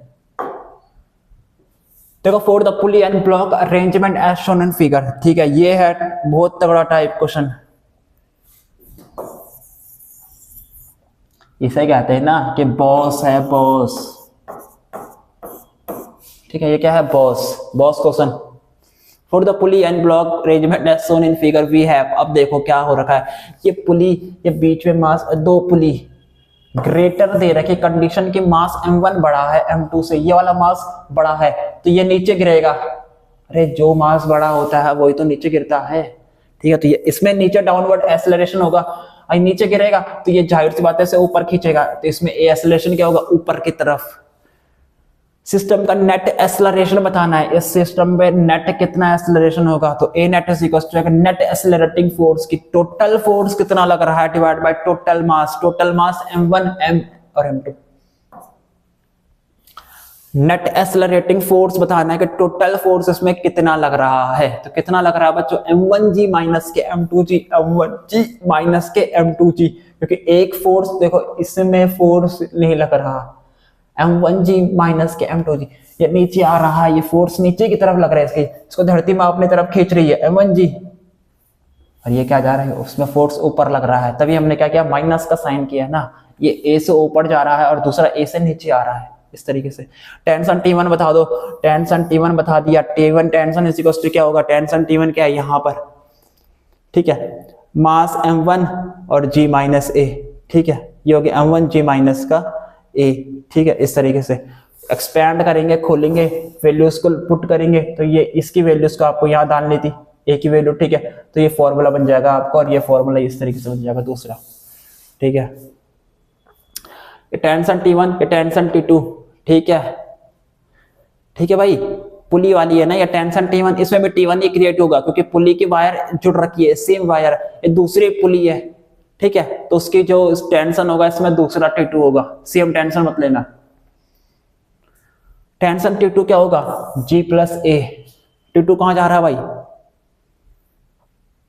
G, T2 क्या है, G प्लस A, T2 के लिए इक्वेशन बनाओगे, अगर ये ऊपर जा रहा है तो m2, इसमें फोर्स नीचे लग रहा है ना, तो m2g, लेकिन ये जा ऊपर रहा है तो ऊपर वाला फोर्स ज्यादा है, ऊपर वाला फोर्स ज्यादा है, तो T2 माइनस के करेंगे कि ऊपर वाला फोर्स ज्यादा है ना, तो ऊपर वाले फोर्स में से m2g घटाया, हमें मिल जाएगा ma नेट फोर्स, ठीक है। अब T2 की वैल्यू क्या आ जाएगी भाई, यहाँ से T2 की वैल्यू देखो क्या आ जाएगी, T2 की वैल्यू आ जाएगी हमारे पास ma प्लस का m2g, ठीक है, m2g, इसमें फोर्स लगेगा तो T2 की वैल्यू क्या आएगी, m2 यहाँ पर me है, ma प्लस g, ठीक है। तो ये सब चीजें ड्राइव होती है बच्चों, इस तरीके से आपको फ्री बॉडी डायग्राम से ही ये चीजें आती है, ठीक है, कोई नई चीजें नहीं है ये। नेक्स्ट है, for the system of block with a smooth incline plane as shown the figure we have, हमारे पास है ये बॉस है, ये बॉस क्वेश्चन 2, क्वेश्चन का टाइप, कंसेप्ट का टाइप, इसमें क्वेश्चंस बन सकता है, बिल्कुल बन सकता है, हंसी से बन सकता है, ठीक है, बिल्कुल आराम से बन सकता है, ठीक है। अब देखो इसमें हो क्या चीज रहा है, एक ब्लॉक m1 है वो नीचे जा रहा है, नीचे, इसका एक्सेलरेशन नीचे है तो इसका एक्सेलरेशन ऊपर होगा। अब ये इंक्लाइन है तो ये थीटा m2g cos थीटा, यहाँ पर आपने फ्री बॉडी डायग्राम बना दिया, टेंशन T ऊपर लगा, टेंशन T, सेम पुली है, सेम टेंशन लगेगा, ठीक है। नेट एक्सेलरेशन बताओ सिस्टम का, नेट एक्सेलरेशन कंडीशन क्या है, कंडीशन ये है कि जो आपका m1g फोर्स है, मतलब इसका जो वेट है, वेट ही तो होता है फोर्स, वेट ही तो है m1g, इसका जो वेट है वो बड़ा होना चाहिए, ज्यादा होगा m2g साइन थीटा से, m2g साइन थीटा से, इसके वेट से ज्यादा होगा, ये फोर्स, ये वाला फोर्स ज्यादा है इस फोर्स से, ठीक है। तब आपके पास नेट एक्सेलरेशन आता है सिस्टम का, वो क्या होता है, नेट फोर्स कितना लग रहा है इसमें, m1g माइनस के m2g साइन थीटा, सेम कर रखा है, और divide by total mass, next case है, आपको कुछ नहीं करना, ओके, कि इफ केसेस है कि अगर m1g ये वाला वेट छोटा है m2g साइन थीटा से, मतलब इस वाले वेट से ये वाला वेट छोटा है, कम है, तो कुछ नहीं करना है, इसको आगे करना है, इसको पीछे करना है, बस सिंपल। और टेंशन बताओ, स्ट्रिंग के टेंशन क्या होगी, टेंशन निकाल लो भाई, टेंशन ये निकालो, m2g साइन थीटा कहाँ जा रहा है, ऊपर जा रहा है, तो t माइनस के m2g sine theta equals to क्या है, m2a, ठीक है, निकाल लो tension, t is equals to क्या आया, m2 ए प्लस का g sine theta, tension m1 g tension t. अच्छा टेंशन टी इसमें भी लगाना है आपको एक फॉर्मूला टेंशन टी का और इसमें भी लगाना है, ठीक है। टेंशन टी का दो दो है, किसी से भी आप निकाल सकते हो, तो इसमें निकाल लो, चलो इस पे लगा लो टेंशन का फॉर्मूला। ये नीचे जा रहा है नीचे, और ये टेंशन ऊपर है, नीचे जा रहा तो नीचे वाला फोर्स ज्यादा होगा, माइनस के tension is equal to m1a, ठीक है। टेंशन की वैल्यू क्या आ गई m1 g माइनस ए, टेंशन की वैल्यू क्या आ गई m1 g माइनस के। आप g और a की वैल्यू यहाँ पर सब्स्टिट्यूट करो, आपके पास एक फॉर्मूला आ जाएगा इस तरीके से। अब फॉर्मूला याद रखो, ये इंपॉर्टेंट नहीं है, याद रखो आपकी मर्जी, याद रखोगे तो ठीक है, ना भी याद रखोगे लेकिन आपको कंसेप्ट आप पता है, आपको फ्री बॉडी डायग्राम पता है कि इधर mg लगता है, नीचे वाला फोर्स ज्यादा तो mg में से टेंशन घटाऊंगा और नेट फोर्स दे देगा, बस इससे भी आप निकाल सकते हो चीजें, ठीक है। तो याद रखना है तो याद रखो, कंसेप्ट याद रखना है तो कंसेप्ट याद रखो, ठीक है। नेक्स्ट भाई, very very very important, very very important, same pulley दो बॉक्सेस को खींच रही है, इंक्लाइन है θ1 और θ2 पर, दोनों के लिए फ्री बॉडी डायग्राम में यहाँ पर बना रखा है, इस तरफ इस तरफ इस तरफ इस तरफ इस तरफ, ठीक है, दोनों के लिए बना रखा है। नेट एक्सेलरेशन सिस्टम का पूछा है, नेट एक्सेलरेशन क्या होगा सिस्टम का, वो होगा क्या, नेट फोर्स कितना लग रहा है डिवाइड बाय टोटल मास। भाई मुझे एक्सेलरेशन का एक ही फॉर्मूला पता है कि नेट फोर्स कितना लग रहा है डिवाइड बाय टोटल मास, ठीक है। नेट फोर्स कितना लगा, अगर ये नीचे मूव कर रहा है इस तरफ तो m2g sin θ2, m2g sin θ2 minus के m1 sin θ1g, माइनस के m1 sin θ1g divide by total mass m1 और m2, ठीक है। फॉर θ2 ग्रेटर देन θ1, अगर आपका θ2 ज्यादा है, फॉर मास 2 ज्यादा है, तब ये कंडीशन है। अगर अपोजिट है तो कुछ नहीं करना है, इसको अपोजिट कर देना है, बस सिंपल, ठीक है। टेंशन बता दो, स्ट्रिंग की टेंशन क्या होगी, ये लो टेंशन का फॉर्मूला, ठीक है। टेंशन का ये फॉर्मूला भी यहाँ पर लिख दिया, टेंशन का भी फॉर्मूला यहाँ, टेंशन भी आप निकाल सकते हो,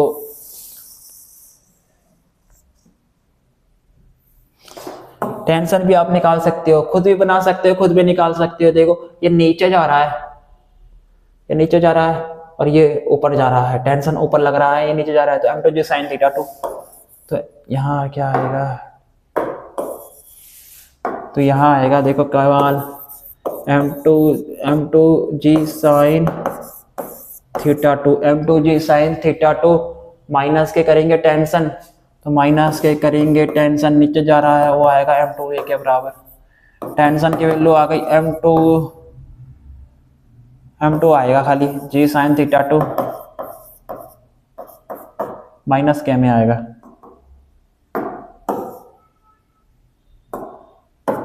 माइनस के a, क्या यही तो है।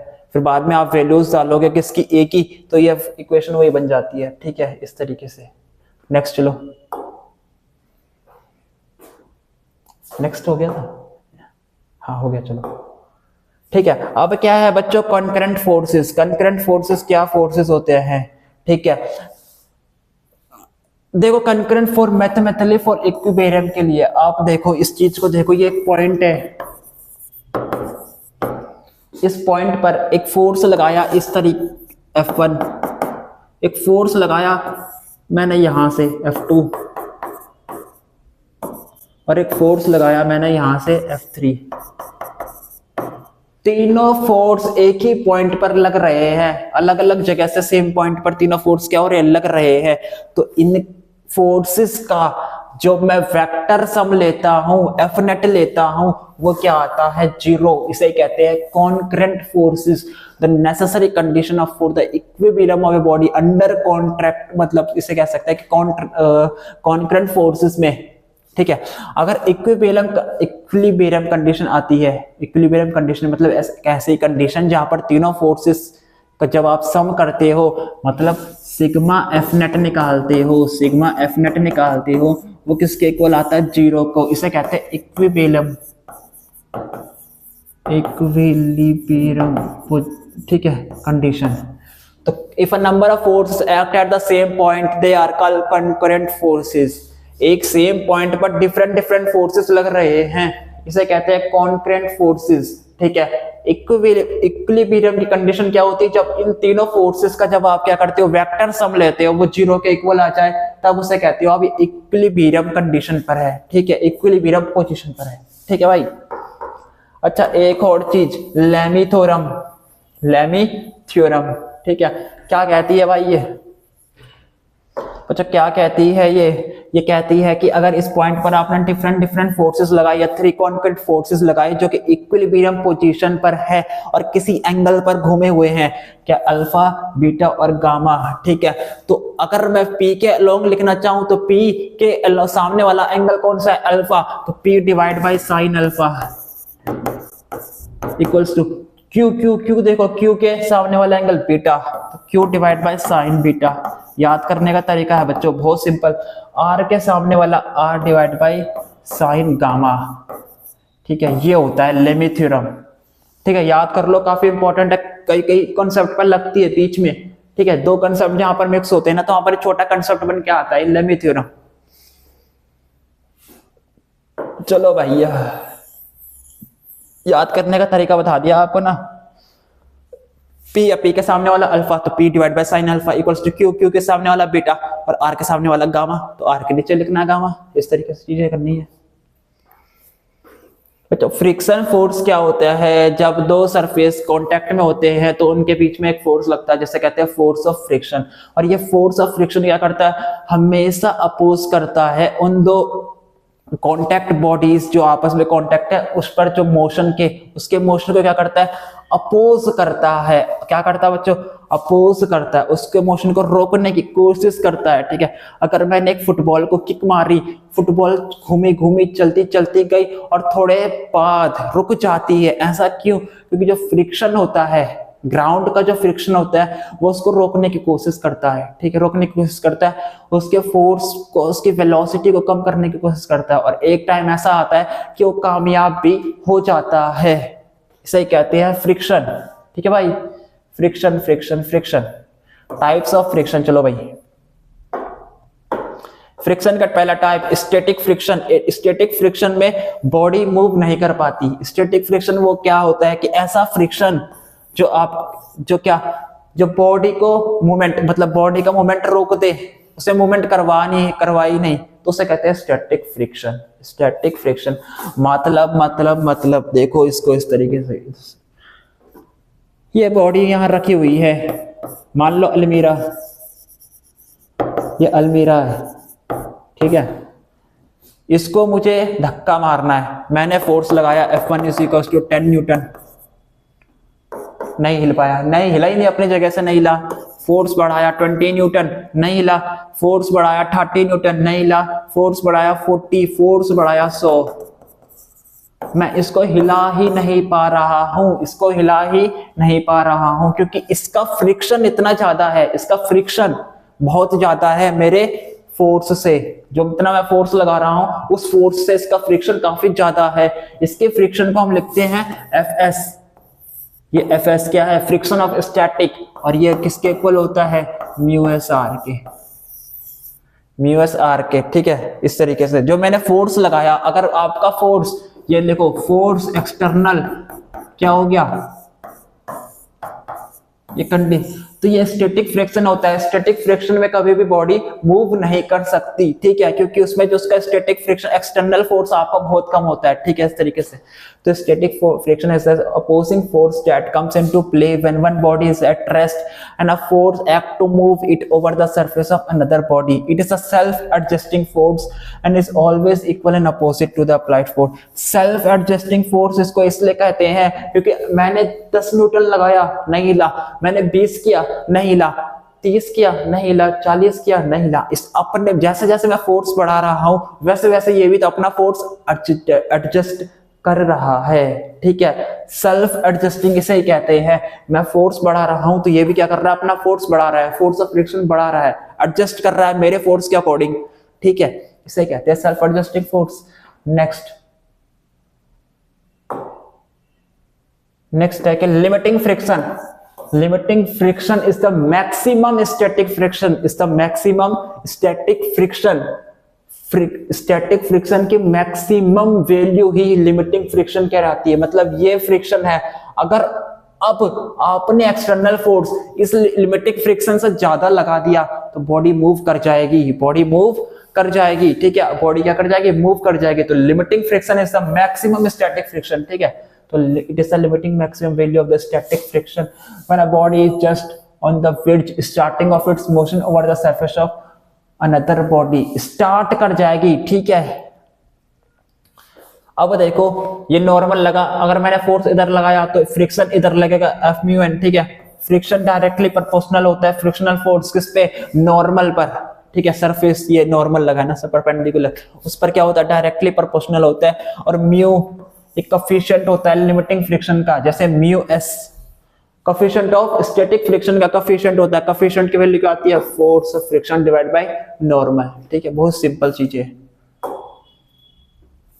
नेक्स्ट जब हम बात करते हैं, ये काइनेटिक फ्रिक्शन होता है। काइनेटिक फ्रिक्शन मतलब इस पर आपकी जो मोशन हो जाता है, इसमें आपकी बॉडी मूव कर जाती है, ऐसा फ्रिक्शन जो आप मतलब इतना फोर्स आपने लगा दिया कि आपकी बॉडी क्या हो जाएगी, मूव कर जाएगी, और काइनेटिक फ्रिक्शन ही इसे कहते हैं। It is the opposing force that come into play when a body is actually slides over the surface of another body. Force of kinetic friction is directly proportional to the normal reaction and the ratio F/K is the called coefficient of friction, ठीक है। जब body move कर जाती है ना तब भी एक फ्रिक्शन लगता है, और वो फ्रिक्शन कौन सा होता है, काइनेटिक फ्रिक्शन, ठीक है। तो काइनेटिक फ्रिक्शन मूवमेंट करवा देता है, ठीक है। अब ध्यान दो इस बात को, जो ये ठीक है कोफिशिएंट ऑफ स्टैटिक फ्रिक्शन का जो कोफिशिएंट होता है वो ग्रेटर होता है किसके, काइनेटिक फ्रिक्शन के, उसके काइनेटिक फ्रिक्शन के कोफिशिएंट से, ठीक है। क्योंकि अगर एक बार बॉडी मूव कर जाती है ना तो इतना समय नहीं मिल पाता कि जो दो बीच में जो सरफेस पर क्या हो जाए, इंटरलॉक हो जाए। फ्रिक्शन लगता कैसे है बच्चों, इस तरीके से लगता है। ये सरफेस है, ये सरफेस पर रफ है और ये ऑब्जेक्ट रखा हुआ है दूसरे सरफेस पर, ये इस तरीके से कभी रफ होता है। जब ये दो आपस में इंटरलॉक हो जाते हैं ना तब फ्रिक्शन क्या होता है, मैक्सिमम हो जाता है, तब बॉडी मूव नहीं कर सकती, ठीक है। तो जब एक बार बॉडी मूव कर जाती है ना तो इतना समय नहीं मिल पाता कि आपस में इंटरलॉक कर सके, ठीक है। इसलिए क्या होता है, काइनेटिक फ्रिक्शन स्टैटिक फ्रिक्शन से कम होता है। रोलिंग फ्रिक्शन क्या होता है बच्चों, रोलिंग फ्रिक्शन का सबसे पहले देखो, आप ना फ्रिक्शन को रिड्यूस करने के लिए क्या करते हो, कभी कभी देखा होगा कि आपके पास एक बैग है, ठीक है, उस बैग को आप ऐसे घसीट के ले रहे हो तो फ्रिक्शन ज्यादा लगता है बच्चों, फ्रिक्शन ज्यादा लगता है और आपको फोर्स ज्यादा लगाना पड़ता है, आप थक जाते हो, ज्यादा फोर्स लगाना पड़ेगा, ठीक है। तो क्या करना, इस फ्रिक्शन को कम करने के लिए हमने क्या करा है, बैगों में क्या लगा दिए हैं,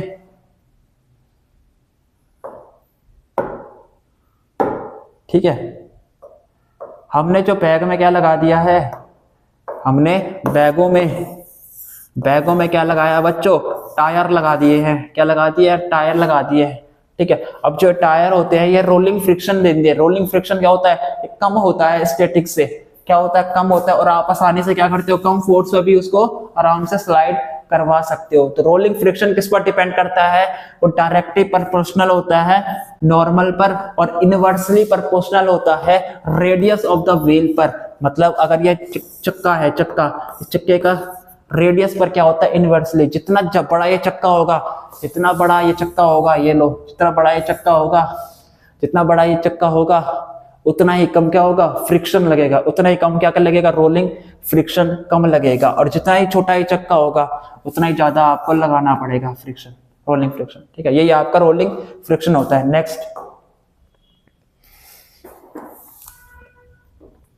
नेक्स्ट है बच्चों angle of friction. Angle of friction को हम किससे करते हैं, mu is equal to tan theta, और theta is equal to tan A,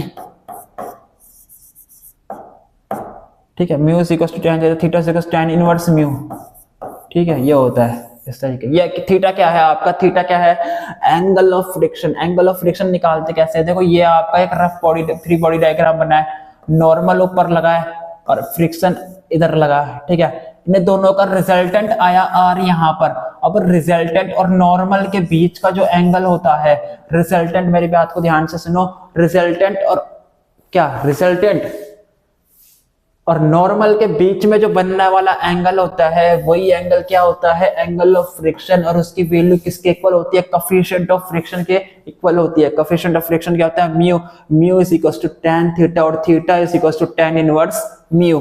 ठीक है भाई, आगे चलो। Repose angle, angle of repose क्या होता है बच्चों, एंगल ऑफ रिपोज वो होता है कि वो मिनिमम एंगल, ये हॉरिजॉन्टल है कि मैं कितना इसको इंक्लाइन करूं कि जो इसके ऊपर मैंने ब्लॉक रखा है, इसके ऊपर मैंने ब्लॉक रखा है, ब्लॉक, ठीक है, वो क्या कर जाए, वो स्लाइड कर जाए बिना एक्सेलरेशन के साथ, बिना एक्सेलरेट हुए, बिना एक्सेलरेट हुए वो क्या कर जाए, स्लाइड कर जाए। इसे कहते हैं बच्चों, क्या कहते हैं इसको, एंगल ऑफ रिपोज। कितना एंगल, मैं कितना इसको, ये हॉरिजॉन्टल से कितना इसको वर्टिकल में झुकाऊं ताकि जो उसके ऊपर मैंने ब्लॉक रखा है वो क्या कर जाए, जस्ट बिगिन टू स्लाइड, हल्का खिसकने लग जाए, विदाउट एक्सेलरेशन, बिना एक्सेलरेशन के साथ। ठीक है, तो इसकी वैल्यू किसके इक्वल आती है, जो ये angle of friction theta is equal to the angle of repose, angle of friction theta. अब जो यहाँ आपने देखो, यहाँ देखो, ये चीज देखो, आया कि नहीं आया, मैंने क्या कहा था, नॉर्मल, नॉर्मल और रिजल्टेंट के बीच में, नॉर्मल और रिजल्टेंट के बीच में जो बनने वाला एंगल होता है वो क्या होता है, एंगल ऑफ फ्रिक्शन। और यहाँ angle of friction is equal to क्या है, एंगल ऑफ रिपोज। ठीक है, तो कंडीशन देखो, ये है फ्री बॉडी डायग्राम की कंडीशन, F1 लगा, F1 किसके इक्वल है, mg sin alpha, mg sin phi, और n किसके इक्वल है, n किसके इक्वल, mg cos फाइ। दोनों को डिवाइड किया, F1 डिवाइड बाय n आया, वो क्या आया, म्यू एस आया, म्यू एस इक्वल टू किसका, tan phi, tan phi is equal to, देखो म्यू एस की इक्वल टू क्या होता है, tan theta, same mu S यहाँ से क्या आया आपका, tan pi, phi is equal to theta, आपस में दोनों क्या है, इक्वल है। Angle of repose equals to angle of friction. Next, ठीक है, यह आपको एक्सेलरेशन है भैया।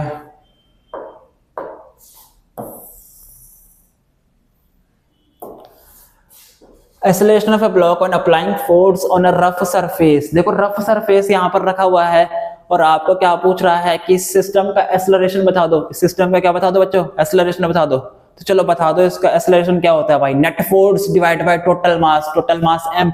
नेट फोर्स कितना लग रहा है, F इधर लग रहा है और माइनस F इधर लग रहा है, एक फोर्स इधर एक फोर्स इधर, दोनों अपोजिट डायरेक्शन है, माइनस कर दिया, लो भाई माइनस कर दिया। ठीक है, आपकी वैल्यू क्या है, एक्सेलरेशन की force divide by mass minus के म्यू जी। बिल्कुल सिंपल, ठीक है भाई, बिल्कुल सिंपल, कुछ नहीं किया। फ्री बॉडी डायग्राम, फोर्स इधर एक फोर्स इधर, दोनों अपोजिट डायरेक्शन पर है तो नेगेटिव होंगे, माइनस होंगे, सब्ट्रैक्ट होंगे।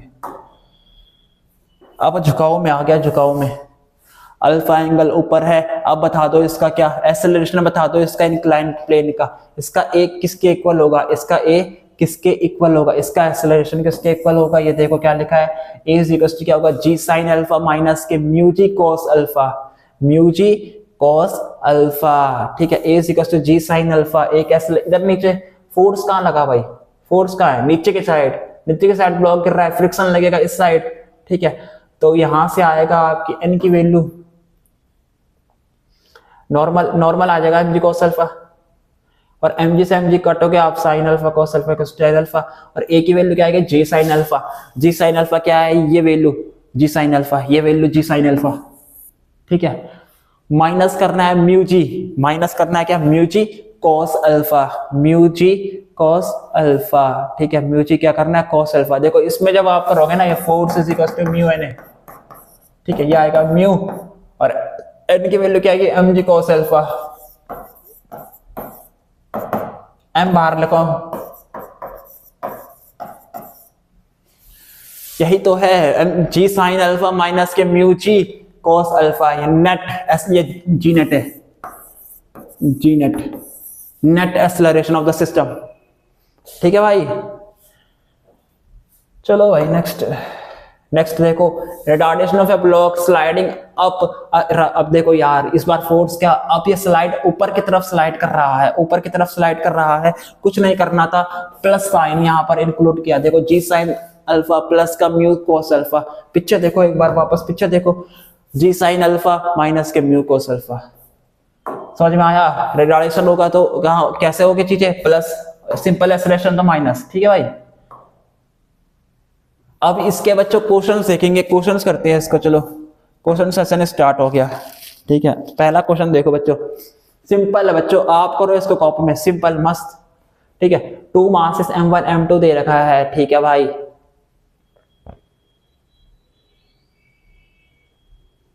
अच्छा सिस्टम को फ्री टू मूव करवाया है। ठीक है, m1 5 kg और m2 है 4.8 kg। m1 है 5 kg और m2 है 4.8 kg। बच्चों क्या होगा, जाहिर सी बात है बच्चों, बताओ भाई, जाहिर सी बात है कि m1 ज्यादा वाला नीचे जाएगा और m2 ऊपर जाएगा, तो इसका एक्सेलरेशन नीचे होगा, इसका एक्सेलरेशन ऊपर होगा। होगा कि नहीं होगा?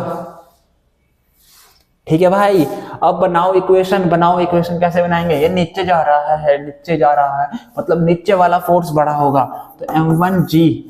ठीक है, m1g माइनस का टेंशन कुछ आया होगा इसमें, हाँ टेंशन तो आया ही होगा। m1g माइनस का टेंशन इज इक्वल टू क्या होगा, m1a। ठीक है, ये हो गया दूसरी इक्वेशन। पहली इक्वेशन ये बच्चों, दूसरी ये ऊपर जा रहा है तो ये फोर्स बड़ा होगा, ये फोर्स बड़ा होगा ना, ऊपर जा रहा है, तो t माइनस के m2g is equal to m2a।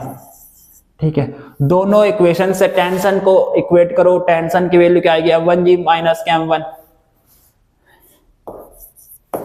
m1g minus के m1a, ये टेंशन आ गया t, टेंशन की वैल्यू m2a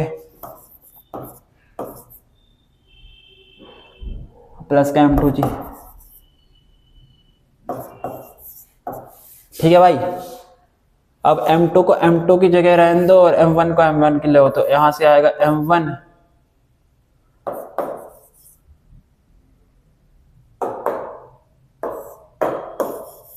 ठीक है, देखो यहां से m1g और ये आएगा m2g, तो यहां आएगा m1 माइनस के m2g, यहां से क्या आएगा m2 प्लस के m1, ये आएगा a। ठीक है भाई, आपसे क्या पूछ रहा है, सिस्टम का एक्सेलरेशन पूछ रहा है, ए निकालना है, तो ये आएगा m1 माइनस के m2 divide by m1 plus का m2। ठीक है, इस इक्वल्स ये g इक्वल्स टू a। लो सारी चीजें मालूम है, g मालूम है, m1 मालूम है, m2 मालूम है, सॉल्व करोगे आंसर क्या आएगा 0.2। चलो करके देख लो, m1 और m2 से यहाँ से आएगा 0.2 और यहाँ से करोगे तो 4 5 और 4 9.8, 9.8 से 9.8 कटेगा, आंसर कितना आएगा, a की वैल्यू क्या आएगी 0.2। चीजें हो गई आसान। अब बताओ सिंपल नहीं है क्या, बिल्कुल सिंपल है यार। आगे चलो,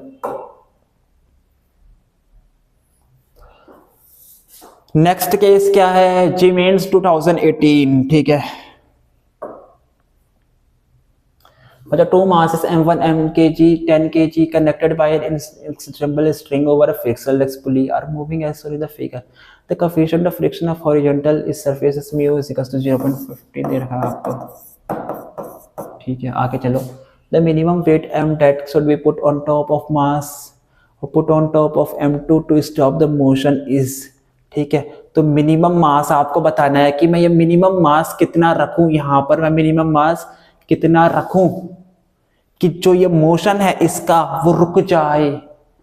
मिनिमम मास मेरे को कितना रखना चाहिए कि जो इसका मोशन है वो क्या कर जाए बच्चों, रुक जाए, रुक जाए। इसका मतलब क्या है, इसका मतलब ये है कि जो m1g है वो छोटा और होना चाहिए, ये नीचे वाला फोर्स क्या होना, छोटा होना चाहिए किसके, m2 plus m,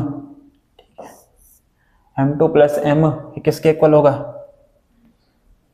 m2 plus m mu G के। ठीक है, इस तरीके से। ठीक है, ये जो m आपको कितना मास यहाँ रखना है बच्चों, यहाँ पर कितना मास आपको रखना है। ठीक है, लीस्ट मास आपको यहाँ रखना है ताकि जो मोशन हो जाए वो रुक जाए। इसका मतलब फ्रिक्शन हावी हो जाए, फ्रिक्शन क्या हो जाए, हावी हो जाए, फ्रिक्शन वाला फोर्स क्या हो जाए, बढ़ जाए।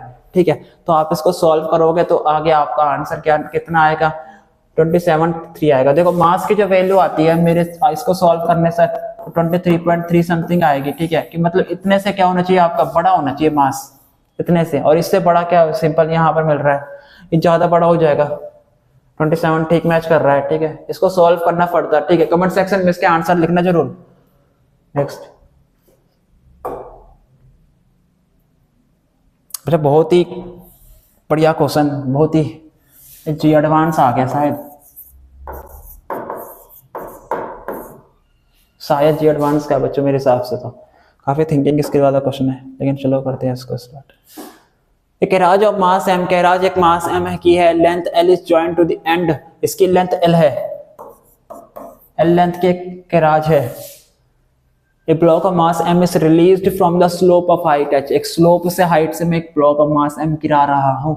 The coefficient of friction between block and carriage is mu, ठीक है, म्यू इन दोनों के बीच में कोएफिशिएंट है, बाकी कोई और फ्रिक्शन लग नहीं रहा। मिनिमम हाइट h आपको पूछे, मिनिमम हाइट h कितनी होगी, मिनिमम हाइट h आपसे पूछी हुई है। फ्री बॉडी डायग्राम बनाएंगे तो इस ब्लॉक के लिए अगर मैं फ्री बॉडी डायग्राम बनाऊंगा तो कैसे बनेगा बच्चों फ्री बॉडी डायग्राम इस ब्लॉक के लिए, इस ब्लॉक के लिए मैं फ्री बॉडी डायग्राम बनाना चाहूं, mg नीचे नॉर्मल ऊपर, ठीक है, इस तरीके से तो बनेगा बच्चों, ठीक है। अब इस तरीके से ये mg से गिर रहा है, नीचे स्लाइड करेगा, इस तरीके से नीचे से गिरेगा, ठीक है। तो इसकी रिलेटिव वेलोसिटी के बारे में पहले पता करते हैं बच्चों, इसकी रिलेटिव वेलोसिटी क्या होगी,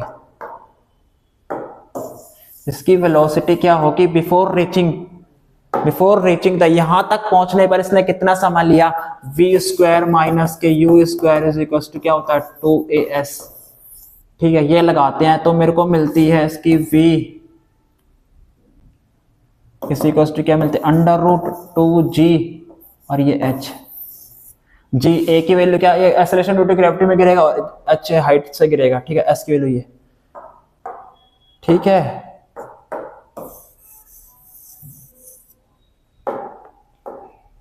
नेक्स्ट करते चलो, नेक्स्ट करो, आगे कैसे चलेगी चीजें, आगे चलेगी एक्सेलरेशन a1 निकालो, इसका एक्सेलरेशन a1 निकालो, ब्लॉक मास के लिए एक्सेलरेशन क्या आएगा, फोर्स कितना लगेगा इसमें m1 mg डिवाइड बाय क्या होगा,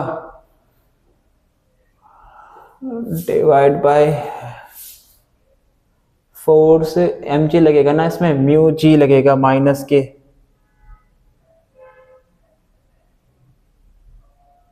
रेजर नहीं है क्या, रेजर लेते हैं,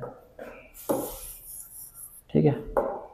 तो पहला केस तो यहाँ आ गया इसका। अब इस ब्लॉक मास m का मेरे को चाहिए एक्सेलरेशन कैसे आएगा, ए कैसे निकलेगा, a1 की वैल्यू यहाँ पर कैसे आएगी, ठीक है। तो इस a1 की वैल्यू क्या आती है मेरे प्यारे बच्चों, a1 को जब आप सॉल्व करोगे फर्दर जब करोगे आप a1 को सॉल्व तो आएगा माइनस के म्यू, ठीक है, माइनस के म्यू m, ठीक है, क्योंकि म्यू क्या होता है फ्रिक्शन क्या होता है, force is equal to mu n क्या होता है mg, ठीक है, डिवाइड बाय m, ठीक है। या आप क्या आएगी m से m कटेगा तो एक की वैल्यू क्या आएगी, a1 की वैल्यू क्या आ जाएगी माइनस के म्यू जे मतलब नीचे के नेगेटिव से गिर रहा है, ठीक है, म्यू जे इसकी वैल्यू आएगी। आप सिंपल a2 भी ऐसे करके निकालोगे, ठीक है, a2 भी क्या करोगे सिंपल इस तरीके से निकालोगे, इसका फ्री बॉडी डायग्राम बना के a2 की वैल्यू भी आप यहाँ पर निकालोगे। a2 की वैल्यू क्या आती है आपके पास माइनस के mu G m divide by capital M, ठीक है, यही आएगी आपके a2 की वैल्यू, ठीक है, जब आप इसका फ्री बॉडी डायग्राम बनाओगे इसका और इसका सॉल्व करोगे। अब इसके बाद क्या करना है, इसके बाद आपको यहाँ से ऑब्जर्व करनी है चीजें, कैराज पर पहुंचेगा तो यहाँ से ऑब्जर्व करनी है रिलेटिव चीजें, तो इसका ए रिलेटिव एक्सेलरेशन निकालोगे वो क्या आएगा a1 माइनस के a2 करके आपका ए रिलेटिव आएगा। अब जब यहाँ से आप चीजें ऑब्जर्व करोगे यहाँ से तो जो इसकी ये वेलोसिटी थी, गिरने वाली वेलोसिटी थी फाइनल, वो u रिलेटिव बन जाएगी, इनिशियल रिलेटिव वेलोसिटी, तो यू आर रिलेटिव क्या हो जाएगी √2gh, ठीक है, ये सेकंड। अब आपको क्या पूछा, हाइट पूछ रहा है, तो आप क्या लगाओगे formula, v square relative is equals to क्या u स्क्वायर रिलेटिव प्लस का क्या 2g और एक्स डिस्टेंस अब यहां से गिरेगा तो कुछ डिस्प्लेस होगा, कितना डिस्प्लेस हो सकता है, एल हो सकता है भाई, क्योंकि लेंथ कराज की लेंथ क्या है, एल, तो एल ये लगा देना। थर्ड नंबर, पहली चीज, दूसरी चीज और तीसरी चीज, ये सारी चीजें यूज करोगे। अब ध्यान रहे वी रिलेटिव क्या हो जाएगी, रुक हो जाएगी, लास्ट में गिरेगा तो उसके रिलेटिव वेलोसिटी यहाँ पर के राज में क्या कर जाएगा, रुक जाएगा, ठीक है, स्टॉप हो जाएगा, उसकी फाइनल रिलेटिव वेलोसिटी क्या हो जाएगी, जीरो हो जाएगी, ठीक है। तो यहाँ से आप इसको सॉल्व करोगे तो आपका आंसर आ जाएगा। कमेंट सेक्शन में इसका आंसर लिख देना, ठीक है, कि ए बी सी में से कौन सा ऑप्शन आएगा। क्या लगता है आपको कौन सा ऑप्शन आना चाहिए? देखो इसमें से मेरे हिसाब से ऑप्शन आएगा सी शायद आएगा, ठीक है, इसे चेक करना। नेक्स्ट क्या है, नेक्स्ट है रॉकेट वाला क्वेश्चन आ गया बच्चों, रॉकेट वाला। Rate of ejection of gas with respect to the rocket then acceleration of the rocket. अच्छा आपको पूछ रहा है रॉकेट का एक्सेलरेशन ए क्या होगा। एक्सेलरेशन ए क्या होता है, force divide by mass. Rocket में फोर्स क्या लगता है, थ्रस्ट लगता है। थ्रस्ट की वैल्यू मैंने आपको बताई थी क्या थी, U D M by D T, लिखा था फॉर्मूला पे बहुत स्लाइड में, हमने स्टार्टिंग में जब रॉकेट पढ़ा था उसमें स्लाइड में थ्रस्ट का फॉर्मूला लिखा हुआ था। एम क्या है, टोटल मास, टोटल मास मतलब बचा हुआ मास रॉकेट का, तो total mass capital M rocket का दे रखा है, ठीक है। अब माइनस के क्या करेंगे, वो मास जो उसके फ्यूल के टाइम बर्न हुआ, जला, चेंज हुआ, ठीक है, फ्यूल बर्न हुआ तो गैसेस क्या आउट फॉर्म में मास बाहर क्या एक बाहर निकला, ठीक है, तो कितना निकला, dm बाई dt, और किस टाइम पर निकला। इसको सॉल्व करो तो यहां से मेरे पे आ रहा है mu R divide by m minus K R T. Check करो ऑप्शन क्या है, mu R divide by U R divide by m minus K R T, एक ऑप्शन, ठीक है। ठीक है बच्चों, तो यहीं पे हम आज के सेशन को एंड करते हैं, ठीक है। यार आप प्रैक्टिस करते जाओ, ठीक है, कि प्रैक्टिस आपको करनी पड़ेगी, ठीक है, प्रैक्टिस आपको करनी पड़ेगी। यहाँ पर सेशन एंड है।